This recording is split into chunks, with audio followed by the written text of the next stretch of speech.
안녕하세요. 저는 경기도에 살고 4살 된 딸을 혼자 키우고 있는 30대 싱글맘입니다. 혼자 아이를 키운다는 것은 정말 어려운 일 같아요. 아이를 데리고 이혼을 결심했을 때 절대 쉽지 않으리라 생각은 했지만 이 정도로 힘들 거라고는 감히 예상을 못 했거든요. 그나마 제가 집에서 프리랜서로 적지 않은 돈을 벌고 있고 친정에서 살며 육아 도움을 받을 수 있어서 이렇게 살고 있지. 아니었으면 아마 진작에 저는 다른 세상 사람이 되었을지도 모르겠네요. 그래도 이젠 어느 정도 안정이 되어 예쁜 우리 딸과 친정 부모님과 함께 즐기며 잘 살아나가고 있네요. 저는 자존심이 정말 강하고 어떤 일에서든지 완벽해야 하는 성격을 가지고 있어요. 결혼 생활도 마찬가지였죠. 다른 누구보다 결혼을 잘해야 했고 완벽한 아내와 엄마가 되어야만 했어요. 하지만 제 삶은 제가 계획한 대로 흘러가지 않았고 결국 이혼을 하게 되었죠. 이혼하고 나서 주변에 이 사실을 알려야 하는데 입이 떨어지지 않더라고요. 그래서 아직도 친구들은 제가 이혼한 사실을 몰라요. 사실 이곳에 처음으로 이혼한 사실을 밝히는 것이랍니다. 솔직히 이혼하고 혼자 아이를 키우는 이야기가 듣기 좋게 들릴 분은 아무도 없겠지만 그래도 저의 살아온 이야기를 듣고 누군가는 여기서 살아갈 힘을 얻게 될 수도 있지 않을까 하는 생각에 큰 용기를 내어 사연을 보내요. 저는 앞서 말한 바와 같이 공부도 꽤 잘했고 좋은 대학 건축공학과를 나와 아주 좋은 회사에 입사했어요. 처음 입사한 회사였음에도 어린 친구가 일도 잘하고 성격도 좋다고 인정받으며 입사 동기보다 더 빠른 진급을 할 수가 있었죠. 이렇게 승승장구의 인생을 달리고 있는데 어느 날 모르는 번호로 문자가 왔어요. 혹시 이정희 씨 핸드폰 맞냐고요. 그래서 제가 이정희 맞는데 누구시냐고 했더니 제가 초등학교 때 정말 많이 좋아했던 남자 동창 김동근이었어요. 동근이와 저는 인생에서 가장 순수했던 초등학교 시절 서로 너무 좋아했어요. 우리는 항상 아침마다 만나 손을 꼭 잡고 등교를 했어요. 그 모습을 본 친구들이 다들 놀렸지만 그래도 꿋꿋이 손을 잡고 초등학교 6학년까지 같이 등하교했어요. 학교가 마치면 서로의 집에 놀러가 부모님께 인사를 드리고 같이 놀고 책도 읽고 간식도 먹으며 시간을 보냈죠. 전교생이 다 알고 선생님들도 다 알 정도로 유명한 커플이었지만 졸업 후 다른 중학교로 가며 자연스럽게 연락이 끊겼어요. 이랬던 친구에게 연락이 오니 너무 반가웠어요. 그래서 퇴근 후 바로 동근이에게 전화를 걸었죠. 동근이도 마침 우리 회사 근처에 다니고 있었고 그렇게 우리는 몇 번 만나 연애를 시작하고 결혼까지 했어요. 이제는 시부모님이 된 동근이네 부모님도 저를 원래 알고 계셔서인지 매우 잘해주셨고 우리 부모님도 코 질질 흘리며 손잡고 다니던 아이들이 어른이 되어 다시 만난 것을 보면 보통 인연은 아닌 것 같다며 우리의 시작을 응원해 주셨어요. 이렇게 우리는 모두의 축복 속에 아무 문제 없이 결혼하게 되었어요. 결혼 후 바로 저는 임신을 했어요. 임신한 후에도 꼼꼼하고 완벽을 추구했기에 회사에서도 여전히 인정받으며 일을 했고 집에서도 청소며 빨래며 음식이며 완벽하게 집안을 꾸려나갔어요. 시부모님께 일주일에 2번씩 안부 전화도 꼬박꼬박 드리고 생신 때는 제가 직접 장을 보고 생신상을 차리기도 했죠. 매일 아침 6시에 기상을 하고 8시면 집에서 나와 회사로 출근을 하고 7시에 퇴근해서 집에 오면 집안일하며 하루를 마무리했어요. 남편도 저를 틈틈이 도와주려고 했지만 남편 회사는 항상 일이 너무 많았어요. 그래서 야근하고 오면 매일 밤 10시나 11시였고 주말에도 걸핏하면 출근이라 집안일을 할 수가 없었어요. 그래도 저에게 너무 잘해주었어요. 그래서 남편이 집안일을 하나도 못해도 거기에 대해서 불만은 전혀 없었어요. 우리 둘이 합치면 돈도 적지 않게 벌고 집안에서도 회사에서도 정말 완벽에 가까운 생활에 행복함을 느끼며 살고 있었죠. 뱃속의 아기도 저의 행복함을 아는지 주스에 맞게 건강히 잘 크고 있었고, 임신 9개월 차에 들어서며 1년의 육아휴직에 들어갔어요. 육아휴직 첫날 아침, 평소처럼 아침 일찍 눈이 떠졌어요. 남편은 출근하고 저는 집에서 그동안 회사 다니느라 바빠서 꾸미지 못했던 아기의 방을 정리하려는데 갑자기 진통이 오기 시작하더라고요. 가진통이라고 하기에는 너무 아팠고 주기도 제법 일정했어요. 뭔가 느낌이 이상해서 택시를 불러 병원을 향했어요. 병원에서는 출산이 시작되었으니 얼른 보호자에게 연락하라고 하더라고요. 저는 남편과 부모님, 그리고 시댁에 연락을 했어요. 남편은 저의 연락에 바로 오고 시어머니도 바로 오셨어요. 그리고 부모님은 일이 있어서 지방에 내려가셨다고 빨라야 오늘 밤늦게 갈 수 있다고 하시더라고요. 저는 남편도 있고 시어머니도 있으니 걱정하지 말고 일 보고 천천히 오라고 말씀드렸어요. 본격적인 진통이 시작되면서 양수가 터졌어요. 그런데 아기가 위에서 내려오지 않는다고 하더라고요. 게다가 진통의 주기는 점점 짧고 심해졌어요. 태어나서 처음 느낀 뭐라 말로 표현할 수조차 없는 진통에 정말 이러다 죽겠다 싶었어요. 양수도 터진 데다가 오랜 진통으로 지칠 대로 지쳐서 이제는 힘을 줄 수도 없는 상황이 되었죠. 의사 선생님은 이대로면 산모와 아기 모두가 위험할 수 있다고 판단되어 수술을 해야겠다고 하셨어요. 뭐, 수술한다고요? 안 돼요. 조금 더 자연분만으로 해봐요. 양수도 터졌다면서요. 조금만 더 시도해주세요, 선생님. 어머님, 지금 이대로 가면 아기도 위험하고 산모도 위험합니다. 지금 바로 수술해야 해요. 아유, 선생님, 수술하면 아기가 멍청해지고 허약하대요. 안 그래도 우리 집 첫 손주가 딸이라서 심란한데 그 딸마저 멍청하고 허약하면 어째요? 의사 선생님이 책임질 거예요? 아니, 세상에 제왕절개로 태어나는 사람이 50%가 넘는데 그럼 세상의 절반은 다 멍청하고 허약하답니까?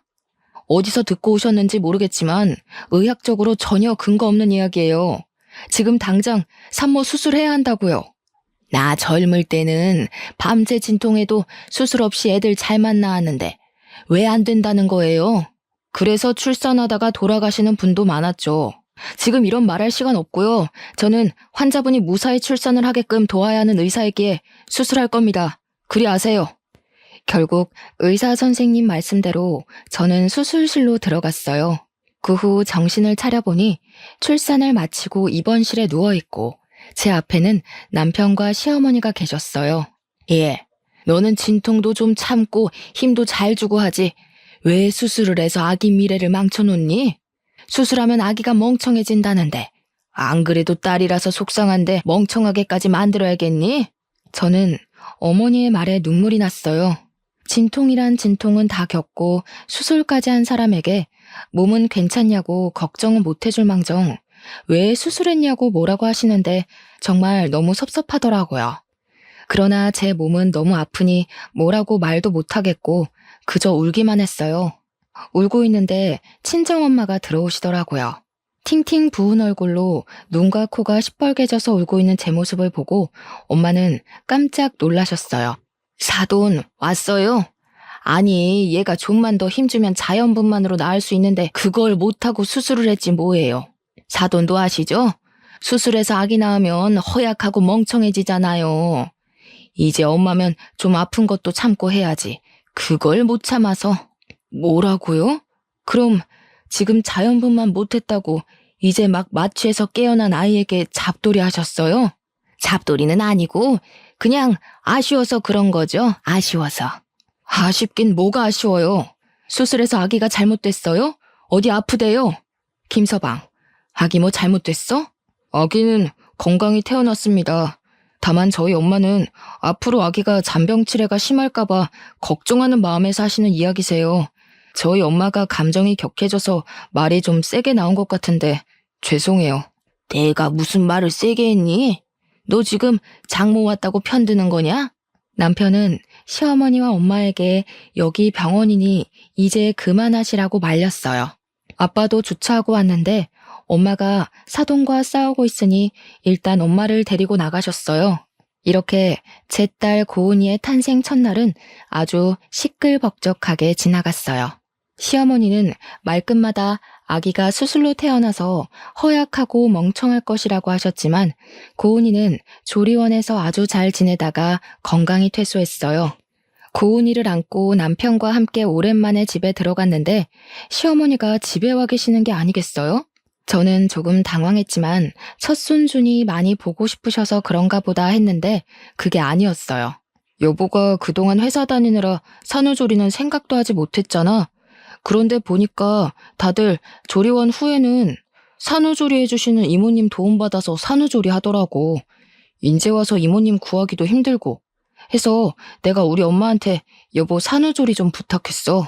사실 조리원에서 집에 오면서 목도 못 가누고 쥐면 아스러질 것 같은 이 신생아를 어떻게 씻겨야 할지 막막하기는 했어요. 아주 조금은 시어머니가 일하고 계시지 않으니 집에서 조금 도와주셨으면 좋겠다는 생각도 하긴 했고요. 근데 막상 정말 집에 시어머니가 계시니 조금 당황스럽더라고요. 그래도 남편이 저를 생각해서 이렇게 했다는 것이 고마웠어요. 그날 밤 저는 수유를 해야 하니 거실에서 자고 남편은 다음날 출근해야 하니 큰 방에, 어머니는 작은 방에서 주무셨어요. 고은이가 새벽에 배고프다고 울길래 모유를 먹이려는데 잘 되지가 않더라고요. 분명히 조리원에서 퇴소하고 집에 와서는 잘 먹었는데 밤이 되니 먹이도 않고 잘 물지도 못했어요. 고은이는 짜증이 났는지 더 크게 울고 그 울음소리에 어머니가 작은 방에서 주무시다가 나오셔서 무슨 일이냐고 물어보셨어요. 고은이가 우유를 먹지 못하네요. 배고파서 우는 것 같은데 일단 조리원에서 받은 비상용 분유라도 먹여야겠어요. 저 잠깐 분유 좀 타고 있을게요.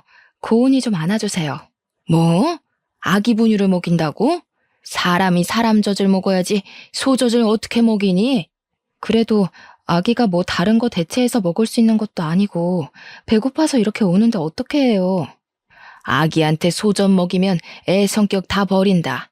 안 그래도 수술해서 애는 멍청하고 허약할 텐데 너는 애한테 소젖 먹여서 성격도 드세네로 키우고 싶어? 시어머니는 우리 아들 내일 출근해야 해서 푹 자야 하는데 딸이라는 애가 아빠한테 도움이 안 된다며 우는 고은이를 빼앗듯이 안으셨어요. 그리고 고은이를 달래보려고 하셨지만 고은이는 역시 울기만 했죠. 기저귀를 갈아도 소용없었어요. 우리 동근이는 신생아 때도 모유도 잘 받아먹고 기저귀만 갈아줘도 한 번도 이렇게 안 울고 키웠는데 얘는 계집애가 왜 이렇게 유별나니? 네 성격 그대로 빼다 박았네 박았어. 어머니가 고은이를 안고 돌보며 왜 이렇게 우냐고 온갖 짜증을 다 부리시는데 저도 화가 나더라고요. 그래서 제가 고은이를 보겠다며 안고 모유를 다시 주려고 시도했어요. 역시나 고은이는 울기만 하고 먹지를 못했어요. 수술해서 나온 아이라 멍청해서 제 엄마 젖도 물지 못하나 보다. 그니까 엄마가 됐으면 좀 힘도 잘 주고 진통도 참을 것이지 그깟 진통 하나 못 참아서 의사가 수술하란다고 옳다쿠나 하고 수술했니? 시어머니는 고은이가 울 때마다 애가 저를 닮았다고 하시고 수술해서 나와서 성격이 이 모양인 것 같다는 말도 안 되는 소리를 계속 하셨어요. 그런 이야기를 듣고 있자니 화가 났지만 당장 고은이가 죽을 듯이 울어대서 시어머니의 잔소리에 일일이 대응할 만큼의 여력이 되지 않았어요. 결국 고은이는 울다가 새벽녘이 되어서야 잠이 들었어요. 고은이는 아침에 남편이 출근하고 난 이른 아침에도 모유를 여전히 먹지 못했어요. 고은이는 집이 떠나가라 울었어요.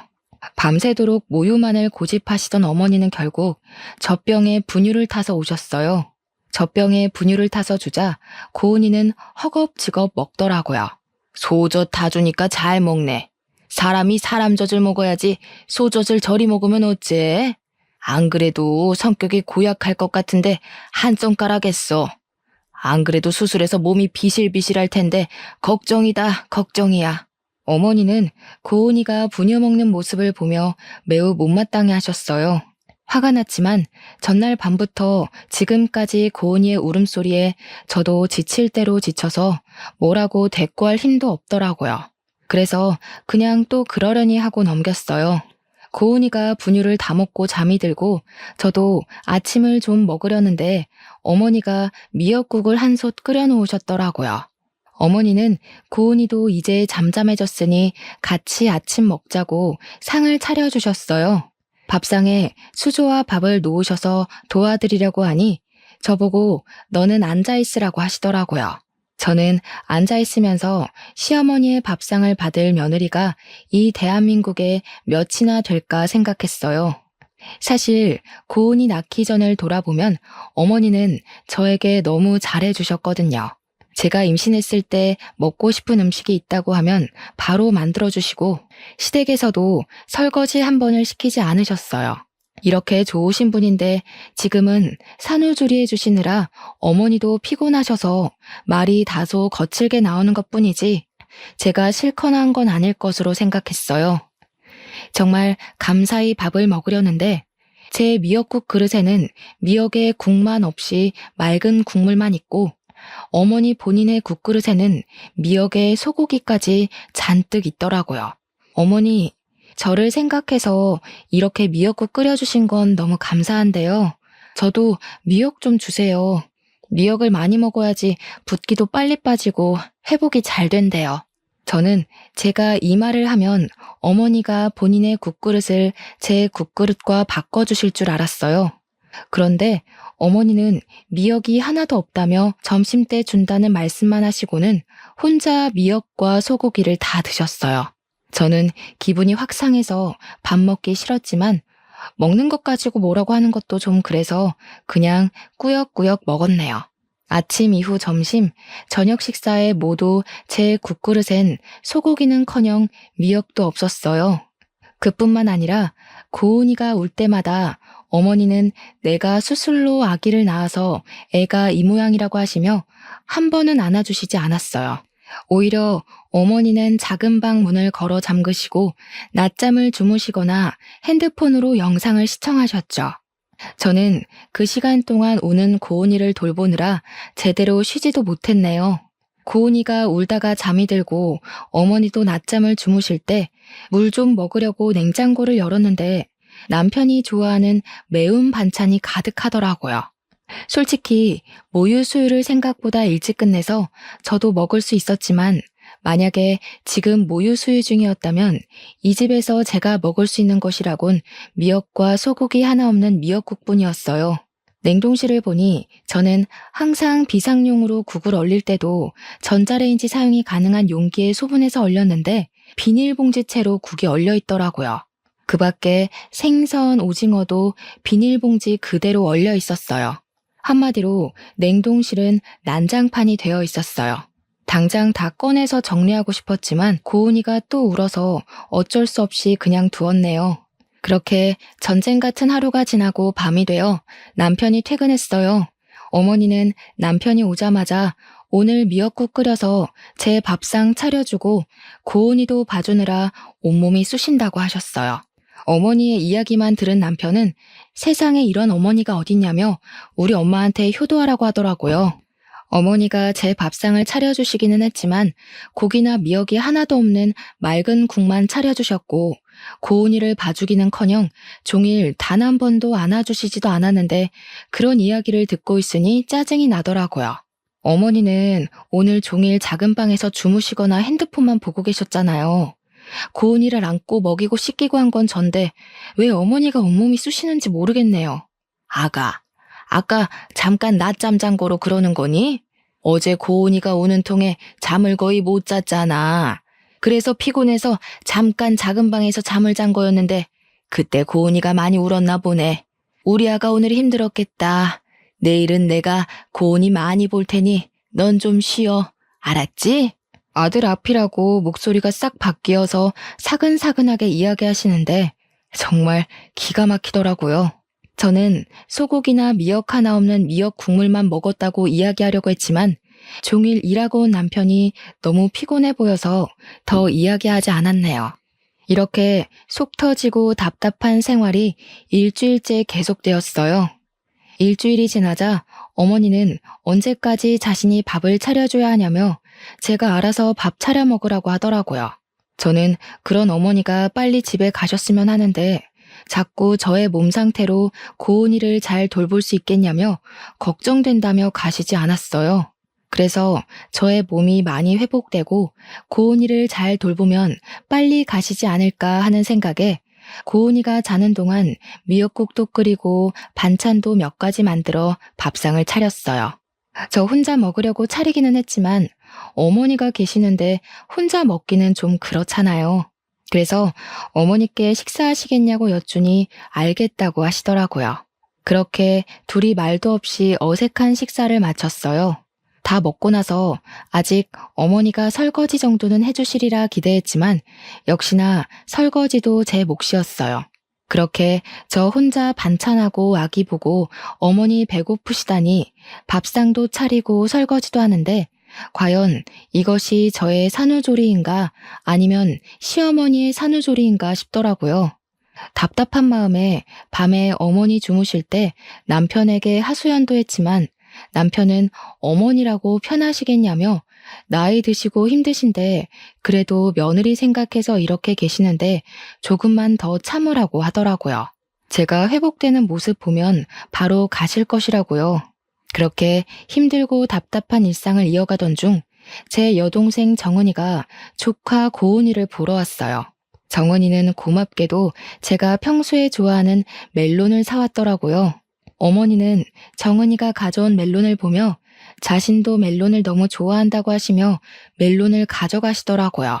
그러더니 주방에서 멜론을 깎으시길래 우리에게 주시려는 줄 알았는데 깎은 멜론을 들고 잘 먹겠다며 작은 방에 들어가셨어요. 결국 손님으로 온 정은이가 자신이 사온 멜론을 직접 깎아서 먹었답니다. 이후 고은이를 보며 이런저런 이야기를 하다 보니 점심시간이 되었어요. 제가 같이 점심을 먹으려고 밥을 하려고 주방에 가니 정은이가 놀라서 쫓아오더라고요. 언니는 산후조리 중인데 왜 밥을 하냐고요.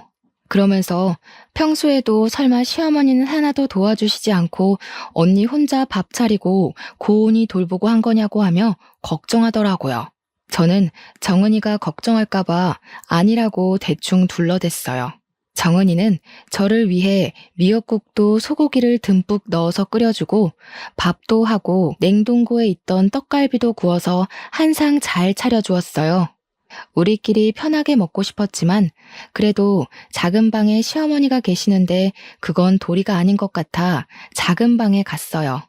어머니는 멜론 한 통을 다 드시고 코를 골며 주무시고 계시더라고요. 제가 깨워서 식사하시라고 하니 비몽사몽으로 안 먹는다고 하시고는 다시 주무셨어요.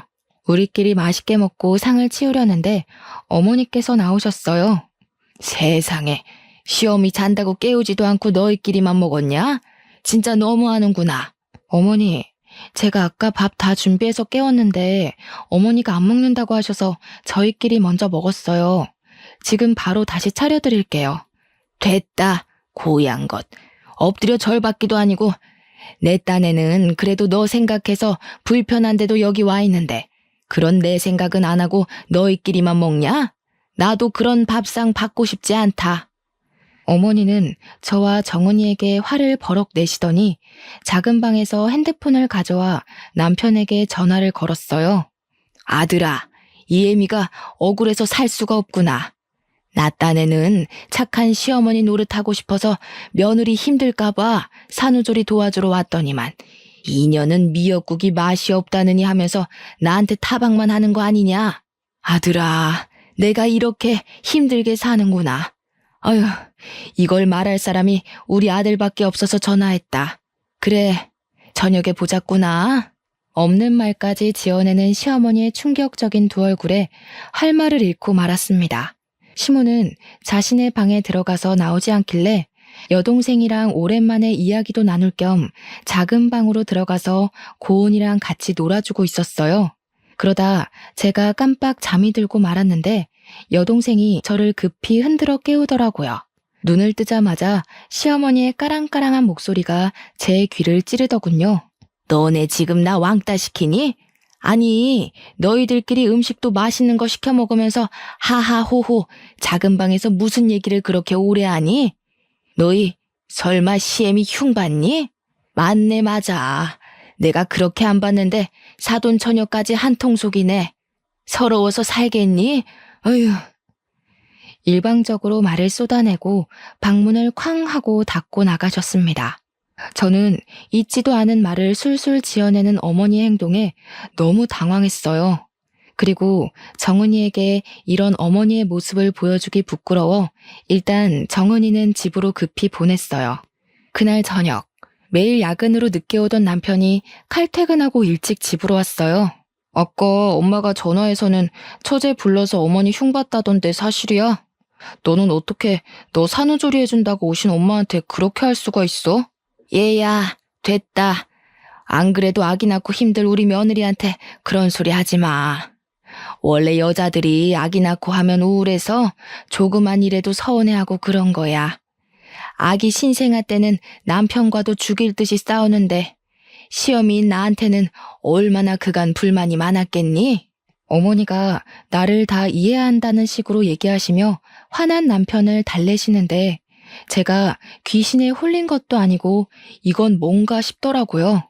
솔직히 그동안 어머니 고은이 한 번도 안아주시지 않으셨어. 그래, 그건 이해해.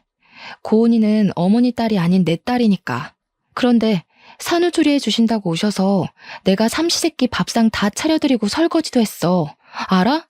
지금 고은이 갓 출산한 것도 아니고 이제 이 정도 지났으면 밥도 하고 설거지도 좀 할 수 있는 거 아니야? 그럼 뭐 평생 산후조리랍시고 우리 엄마 밥상만 받아 먹으려고 했어? 그리고 처음에는 우리 엄마가 너 미역국도 끓여주고 했잖아. 미역국? 그래, 미역 국물 끓여주셨지. 미역국이라고 주셨는데 국에 고기는커녕 미역 한 줄기도 안 보이더라. 진짜 내가 요새는 이게 나의 산후조리인지 어머니의 산후조리인지 모르겠어. 이럴 바엔 차라리 어머니 집에 가시고 나 혼자 있는 편이 낫겠어. 아이고, 이 늙은이는 사라져야지. 네 마음 잘 알겠다. 내가 있는 게 오히려 너에게 스트레스니 이 늙은이는 가마. 어머니는 제 이야기를 듣고 엄청 속상한 표정을 지으시며 작은 방으로 가셨어요.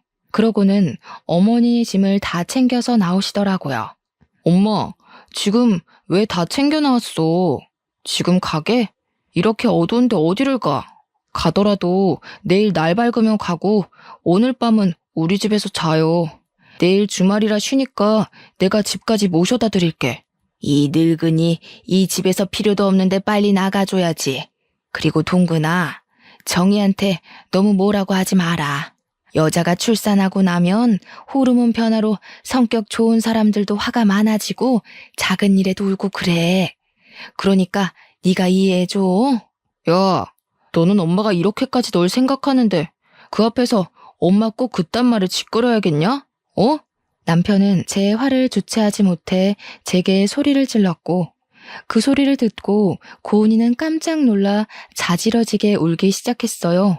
우는 고은이를 데리고 일단 큰 방으로 들어가 진정시키는데 저도 서러워서 눈물이 나더라고요. 그렇게 저도 울고 고은이 울며 밤을 보냈답니다. 다음날 저녁 때 깜짝 놀란 고은이는 새벽 내내 자다 깨서 울었어요.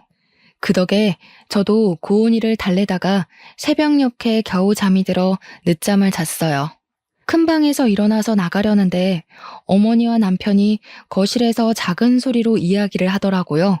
내가 아는 사람이 회사 대표인데 자기 비서가 20대 후반인데 재테크를 아주 기막히게 잘해서 모은 재산이 많대. 그냥 정이랑 이혼하고 그 여자나 만나봐. 쇠장가를 가라고? 그럼 정이랑 고은이는 어쩌고. 아들도 아니고 딸인데 그냥 양육권 쟤 줘버려. 어제 보니까 정이 성격이 보통 성격도 아니고 고은이도 수술해서 나와서 보나마나 멍청할 것이고 엄마 닮아 성격도 좋지 않을 거야. 괜히 전현들에게 발목 잡히지 말고 이혼해서 새 출발해. 엄마, 아무리 그래도 그건 아니지. 사람이 어떻게 자기 처자식 버리고 새 출발을 해? 이미 그 회사 대표한테 다 이야기했어. 전 그러면 그냥 가서 밥만 먹고 와. 밥은 먹고 올 수 있잖아. 날짜도 이미 다음 주 저녁으로 잡았어. 밥만 먹어, 밥만. 알겠지? 저는 어머니의 얘기를 듣고 기가 막혔어요. 그런데 여기서 다 들었다고 나가면 분명히 어머니는 시치미를 뚝 떼며 아니라고 할 것이 분명해서 일단 듣고 가만히 있었어요. 방에 있는데 생각할수록 어이가 없어서 정은이한테 카톡으로 제가 들은 이야기를 다 말했어요. 그런데 정은이가 뭔가 자기 이야기 같다고 하는 거예요. 얼마 전에 회사 대표님이 자기에게 좋은 사람이 있다며 소개해준다길래 다음 주에 날짜를 잡았다는 거예요. 생각해보니 정은이도 회사 대표의 비서예요. 그리고 어릴 때부터 금융에 관심이 많아서 주식, 부동산 등에 투자하며 돈을 잘 굴렸고, 그래서 지금 가진 돈도 많아요. 저와 정은이는 남편이 소개받을 사람이 바로 제 동생이라는 확신이 들었어요. 이거 어떻게 해야 하나 고민하고 있는데 정은이에게 카톡이 오더라고요. 언니는 형부랑 어떻게 하고 싶냐고요. 솔직히 수술해서 낳은 애라서 멍청하다. 소젖 먹고 커서 성격이 고약하다는 등의 막말하고 산후조리한답시고 오셔서는 저에게 매일 밥상을 요구하시는 모습에 더는 가족으로 살지 못하겠다 생각하고 있었거든요. 게다가 남편은 그 사이에서 중간 역할도 못하고 무조건 지 엄마 편이니 이혼하고 싶다고 솔직히 이야기했죠. 정은이는 그럼 어차피 이혼할 거면 일단 조금 더 참고 살다가 복수라도 시원하게 하고 끝내라고 하더라고요. 일단 소개팅은 무산시키지 않고 진행하기로 했어요. 단 시어머니와 남편이 여동생의 얼굴을 알고 있으니 연기자 준비를 하는 여동생 친구에게 부탁해서 대신 나가달라고 했죠. 그리고 다음 데이트 약속까지 잡고 오라고 부탁했어요. 드디어 소개팅 날. 남편은 제게 야근한다고 하고 여동생의 친구와 소개팅을 했어요. 정은이는 몰래 숨어서 자기 친구와 형부가 소개팅하는 장면을 지켜봤어요. 저는 고은이를 봐야 하니 가지는 못했지만 정은이가 실시간으로 사진을 찍어서 보내줬어요. 맨날 고은이 보느라 집에서 꾸밀 틈이 없는 저만 보다가 늘씬하고 예쁜 20대 여성을 보니 좋은지 표정이 아주 좋아 죽더라고요. 남편이 먼저 여동생의 친구에게 다음 데이트는 언제 할지 물었고 그 주 주말에 둘이 만나기로 약속을 잡았다고 하더라고요. 주말이 되었어요. 남편은 회사 사람들과 낚시하러 간다고 하며 정장을 쫙 빼입더라고요. 그래서 제가 낚시하는데 웬 정장을 입었냐고 물으니 친구가 결혼식을 해서 결혼식 갔다가 회사 사람들과 낚시한다고 하더라고요. 역시 남편은 여동생의 친구를 만났고 남편이 손도 잡고 어깨 동무도 하더라고요. 여동생의 친구가 팔짱을 끼니 해벌쭉하고 웃는데 정말 당장 쫓아가 따지고 싶더라고요. 정은이는 남편이 하는 모든 행동 하나하나를 빼놓지 않고 사진을 찍었어요. 그리고 여동생 친구의 얼굴은 모자이크 처리를 하고 남편 얼굴만 잘 보이게 편집해서 제게 보내줬어요. 월요일 아침, 정은이는 남편 회사의 게시판에 개발팀 대리 김동근의 실체라는 제목으로 모든 사진을 올렸어요. 그 내용은 김동근 대리는 아직 돌도 되지 않은 예쁜 딸을 둔 아빠인데 집에 부인과 딸이 있음에도 불구하고 부인이 지겨웠는지 내 친구를 만나고 있다고 썼어요. 순진한 내 친구는 이 사람이 유부남인지도 모르고 몇 번 밥 먹고 데이트했다는데 자신이 만난 남자가 유부남인 것을 알고는 충격에 휩싸였다고 하며 이런 김동근 대리에 대해서 어떻게 생각하시는지 사내 직원들의 의견을 묻는다고 적었어요. 댓글을 보니 누군가가 김동근 대리는 회사에서 평이 아주 좋은 분인데 그럴 리가 없다며 그냥 와이프와 데이트한 것인데 오해하고 쓴 글 아니냐고 하더라고요. 그런데 그 밑에 댓글을 보니 자기가 김동근 대리의 아내 되시는 분을 안다면서 그분은 키가 작고 통통한 체형인데 여기 모자이크 처리된 사진 속의 여자분은 키도 크고 늘씬한 것이 아내는 확실히 아니라고 적혀 있었어요. 그 댓글로 인해 남편은 자기 자식 낳아준 아내를 버리고 새로운 여자를 찾아 나선 천하의 나쁜 놈이 되어버렸어요. 저는 동생의 작품에 감탄하며 저는 저의 복수를 시작했어요. 저는 작은 방에서 주무시고 계시는 어머니의 핸드폰을 가져왔어요. 그리고 어머니의 핸드폰에 카톡으로 들어가 정은이가 보내준 사진들을 첨부했어요. 그 밑에는 이명자님의 아들 김동근은 딸이 있는 가정의 가장인데 부인이 지겨웠는데 새로운 여자를 만나고 있다는 내용을 함께 적어 카톡에 저장된 모든 지인에게 전송했어요. 그리고 제가 준비한 음성 파일을 하나 더 보냈어요. 사실 어머니가 남편에게 새로운 출발을 하라고 권하신 그날 이후부터 어머니가 저에게 했던 말들을 다 녹음했거든요.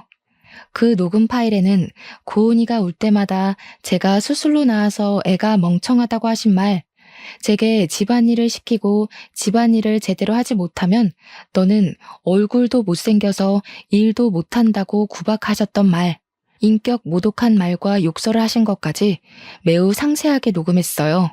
그리고 이 모든 것을 듣기 좋게 편집을 했어요. 요새는 핸드폰 어플이 잘 나와서 음성 파일 편집은 아주 쉽더라고요. 그 후 이명자님의 산후조리 중인 며느리에게 했던 말이라는 제목을 써서 이 음성 파일을 카톡에 저장된 모든 사람에게 보냈어요. 잠시 뒤 어머니 핸드폰으로 전화가 오고 카톡 오고 난리가 났어요. 어머니 친구분 중에는 나도 엄마가 수술해서 나왔는데 그럼 나도 멍청한 거냐며 어떻게 같은 여자가 돼서 며느리한테 그러냐고 너같이 무식한 년이랑 더는 만날 수 없다며 화를 불같이 내셨어요. 어머니가 전화하고 카톡하며 이 사태를 수습하고 있는데 남편이 죽을 상을 짓고 집에 오더라고요. 엄마가 소개해준 그 여자와 데이트한 사진을 누가 사내 게시판에 올려서 사장실에까지 끌려가서 혼났대요. 그리고 본사에서 쫓겨나 아무 연고가 없는 지방으로 발령을 받았다더라고요. 저는 그렇게 괴롭게 하던 모자가 쩔쩔매는 모습을 보니 웃음을 참을 수가 없었어요. 저는 그 모습을 보며 깔깔거리며 웃었어요. 남편과 어머니는 이 심각한 상황에 갑자기 웃고 있는 저를 보며 이해 못하겠다는 표정을 지으시더라고요. 그래서 두 사람에게 사실 이 모든 일을 저와 제 동생이 계획했다고 말했어요. 그럼 너랑 처제가 이 모든 걸 다 계획한 거라고? 왜? 도대체 왜? 아무리 그래도 그렇지 어떻게 네가 남편과 시어미한테 이럴 수가 있냐? 네가 그러고도 사람이냐? 그러니까 저한테 적당히 하셨어야죠. 어머니가 그동안 고은이 울고 뗐을 때마다 수술로 나와서 애가 멍청해서 저런다며 하실 때 저 정말 속상했지만 참았어요. 제가 사랑하는 남편을 낳아주신 어머니시고 또 어머니도 힘드시니 이러시는 거겠지 했어요. 근데 왜? 우리끼리의 문제를 왜 밖에 퍼뜨려서 이렇게 쪽팔리게 만드냐고 왜? 그런데 어머니가 남편에게 새 살림 차리라고 하시는데 정말 그때는 못 참겠더라고요. 아니, 그 와중에 제가 더는 참을 이유가 없죠. 이미 두 사람은 저와 고은이를 버리고 다른 살림을 차릴 계획을 세우는데 제가 왜요? 그럼 그냥 나에게 얘기라도 했어야지. 이야기? 너 그동안 내가 얘기하면 듣는 척이라도 했니? 어머니한테 막말, 욕설 들을 때 어머니가 이렇게 하셨다고 얘기하면 우리 엄마가 그럴 리가 없다며 내 이야기는 들으려 하지도 않고 오로지 네 엄마 편만 드는 너한테 내가 무슨 얘기를 해. 내 입만 아프지. 그래도 좀 더 나한테 얘기를 하지 그랬어. 꼭 이렇게까지 일을 크게 벌려야겠어? 우리 고은이는 어떡하라고. 고은이를 그렇게 생각하는 양반이 젊은 여자랑 손잡고 어깨동무하고 다니냐? 인제 와서 고은이 핑계를 대면서 날 막으려는 생각하지 마. 다 필요 없고 이혼이야. 우리 이혼해. 아, 너는 새장가 가야 하니까 고은이는 내가 데리고 살게. 양육권 꿈도 꾸지 마라. 저는 남편과 어머니께 그동안 참고 왔던 모든 서러운 것들을 다 이야기했어요. 그리고 저와 고은이의 짐을 챙기고 고은이를 안고 집에서 나왔어요. 남편과 어머니는 망연자실한 표정으로 주저앉아 이제 어떻게 사냐며 울고 있더라고요. 밖으로 나가니 이미 정은이가 와 있더라고요. 정은이의 도움으로 짐을 싣고 차에 타 친정으로 갔어요. 엄마는 정은이에게 들어 대충 제 상황을 알고 계셨어요. 그러면서 그런 집구석에서 참고 있는 건 멍청이 같은 짓이라고 하시며 그동안 고생했다고 저를 꼭 안아주셨어요. 엄마에게 행복하게 잘 사는 모습 보여드리고 싶었는데 그러지 못하고 이혼이라는 큰 부류를 저지르고 왔는데도 뭐라고 하지 않으셨어요. 오히려 잘했다고 이야기해 주시니 너무 감사하고 죄송하더라고요. 그 뒤로 우리의 이혼은 빠르게 진행되었어요. 시어머니는 부끄럽다고 지인들과 연락 다 끊고 남편 따라서 아무도 알지 못하는 지방에서 있는 듯 없는 듯 살고 계시다고 하더라고요. 저는 제가 다니던 회사 인사부 팀장님이 제 사정을 어떻게 아시고 사무실 직원에서 재택 프리랜서로 전환해 주셨어요. 그 덕에 친정에서 고은이를 돌보며 일을 할 수 있게 되었어요. 그리고 싱글맘들을 위한 작은 모임도 만들었어요. 제가 싱글맘이 되어보니 생각보다 너무 힘들더라고요. 경제적인 여건도 되고 친정의 도움을 받는 저도 이렇게 힘이 드는데 그렇지 못한 상황에 놓인 싱글맘들은 정말 너무 힘들겠더라고요. 그래서 싱글맘들끼리 모여 서로 위로해주고 도와주면 좋겠다 싶었거든요. 그리고 모임 멤버들 중에서 여건이 되는 사람들끼리 모여 봉사활동을 꾸준히 하고 있어요. 그 결과 얼마 전에는 시에서 좋은 일 한다고 봉사상도 받았답니다. 공부도 일도 생활도 모든 것이 완벽해야만 했던 제가 이렇게 이혼 이야기하며 사연을 보내기까지 정말 많은 고민을 해야 했어요. 글을 써놓고 보낼지 말지 오랜 시간 생각하다가 이혼한 저 자신을 자체로 인정하고 받아들이기 위해 큰 결심을 하고 드디어 이렇게 사연을 보내네요. 그동안 꽁꽁 숨겨왔던 저의 비밀 이야기를 털어놓고 나니 속이 다 후련하고 시원하네요. 사실 처음에 이혼하고 나서 저는 결혼과 인생에 실패한 사람이라며 자책만 하고 살았어요. 그러나 저만 보면 사랑스럽게 웃어주는 우리 고은이를 보며 살아갈 희망을 얻고 용기를 내었네요. 아마 제 사연을 듣고 있는 분 중에도 저처럼 이혼하시고 저의 지난날처럼 힘들어하시는 분들도 계실 거예요. 물론 이혼을 하면 많이 힘들죠. 하지만 이혼은 실패가 아니라 새로운 인생의 시작일 뿐이라는 생각으로 열심히 살아내셨으면 좋겠어요. 저 역시 이혼의 아픔을 딛고 이겨내서 앞으로도 더 열심히 살아가겠습니다. 제 아무리 추운 겨울이라고 해도 시간은 흐르고 흐르면 언젠간 반드시 따뜻한 봄날이 오잖아요. 지금 너무 힘든 시간을 보내고 있다고 해서 너무 절망에 빠져 있지는 마세요. 언젠가 우리의 인생이 흐르고 흐르다 보면 반드시 봄날이 올 것이에요. 그러니 우리 모두 힘내서 하루하루를 최선을 다해 열심히 살아봐요. 오늘도 다들 파이팅입니다. 지금까지 저의 사연 들어주셔서 감사합니다.